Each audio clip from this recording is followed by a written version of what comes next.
Noon may kapitbahay kaming taga Uzbekistan kaya nakatikim ako ng kanilang traditional rice na tinatawag nila na pulao rice. Nung natikman ko nga siya ay sobrang sarap niya talaga guys. Pero beef lang yung nilagay nila, hindi chicken. Nung tinanong nga namin sila guys kung bakit nila kami binagyan ng pagkain ay nashock kami sa kaniyang sagot. At sasabihin ko sa inyo kung bakit at anong dahilan. Pero bago ko sasabihin sa inyo guys, ay huhugasan muna natin tong bigas na kakailanganin natin sa paggawa ng pilaf or itong traditional na pagkain or putahin ng taga Uzbekistan. Una ko palang ginawa dito guys ay hinugasan ko itong ating bigas ng maraming beses hanggang sa maging ano na siya ba, clear na yung kaniyang tubig. Kung sa tingin ko nga ay okay na at clear na yung kaniyang tubig ay nilagyan ko na naman siya ulit ng mainit na tubig and then isang kutsarang asin. Tinakpan ko siya sa loob ng 30 minutes. Pagkatapos naman ay tinimplahan ko na itong ating manok na gagamitin. So bali nilagyan ko siya ng asin at paminta. Pagkatapos ay i-massage lang natin dito sa ating manok. And then minarinate ko na din siya guys ng mga 30 minutes bago natin siya lutuin. So ayan, sasabihin ko na nga sa inyo guys kung bakit kami binigyan ng ganitong klaseng pagkain nung kapitbahay namin na Uzbek. Nung tinanong nga siya ni Abla or nung ate ng asawa ko kung bakit sila nagbigay ng pagkain sa amin, kung anong meron or anong okasyon meron sila. Pero ang sagot niya ay sobrang na-shock kami guys kasi sabi niya na namatay pala ang kanyang papa. Siguro mga isang linggo or wala pang isang linggo ang nakalipas guys. At ang nakakalungkot nun ay kami guys wala kaming kaalam-alam na ganun pala ang nangyari sa kanilang papa. So akalain mo na nasa isang palapag lang kami and then wala kaming kaalam-alam na namatay pala yung kaniyang papa. At minsan pa nga ay magkasalubong kami sa hagdan wala man lang silang minensyon na namatay pala yung kaniyang papa. Ganun. Pero before kasi namatay ang kanyang papa guys, alam ko na isinugod sa ospital. Pero hindi yun alam ng aking asawa at ni Abla kasi nga hindi ko naman din sinabi guys. Nakita ako na isinakay sa ambulance and then yung ambulance kasi ay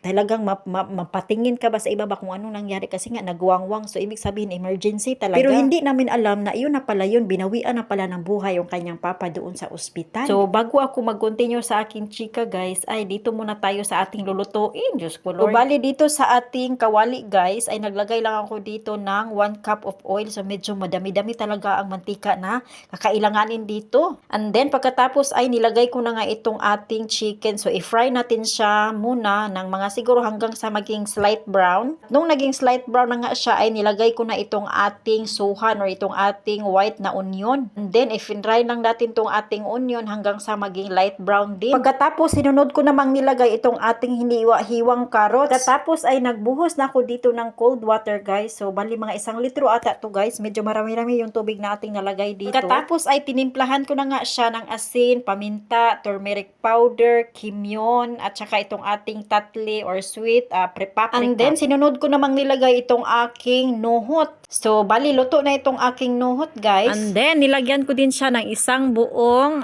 saramsak or itong tinatawag natin na bawang. Pagkatapos naman ay dinahandahan ko na ditong nilagay itong ating bigas. Dapat sana ang bigas na gagamitin dito ay yung tinatawag na basmati rice ba, yung madalas na ginagamit sa mga yung taga-India, yung pagkain ng Indian. Pero wala naman ako ditong basmati rice guys. So yung ginagamit ko dito, ito na lang bigas na baldo. Baldo ang tawag nila dito guys. So actually guys, wala naman talaga akong idea kung paano gawin itong kanilang traditional na rice. Yun nga, dahil sa tulong ng YouTube guys, ay nagtingin-tingin ako doon. Then nakakita ako ng isang YouTuber doon na gumagawa ng ganitong klaseng pagkain. So iba't ibang klase or iba't ibang pamaagi ba or proseso kung paano nila ginagawa tong kanilang traditional rice. So ayun guys, yun yung dahilan kung bakit ako nakatikim ng traditional rice ng taga Uzbekistan. Walang halong biro guys, sobrang sarap talaga ng kanilang putahe, no? Kaso nga lang, medyo oily lang talaga siya guys. So hindi ka mahilig talaga sa oil ay parang hindi ko alam kung magugustuhan mo siya.